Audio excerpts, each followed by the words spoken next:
សេចក្តីជូនជាដំណឹងប្រសងព្រមទាំងគណៈកម្មការវត្តប្រតិសិលានិក្រូតចុងព្រៃក៏បានស្រុះស្រួលគ្នាជាឯកច្ឆន្ទប្រពើនៅវិធីបិណ្ឌបច្ចុប្បន្នខណ្ឌសីមាសម្ពុតឆ្លងនៅព្រះវិហារថ្មីមួយយ៉ាងស្រស់ស្អាតក្រោយអំពីការសង់រយៈកាលជាច្រើនឆ្នាំឥឡូវមកដល់ពេលនេះក៏ធ្វើនៅវិធីបិណ្ឌបច្ចុប្បន្នខណ្ឌសីមាចំណែកអសយដ្ឋានក៏នៅ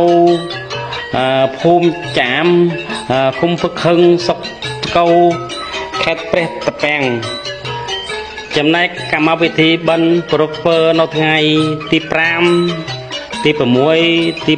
7ខែ4ខែមេសាឆ្នាំ2025ត្រូវនៅថ្ងៃ8កើត9កើត10កើតខែចែកឆ្នាំរោងខស័ក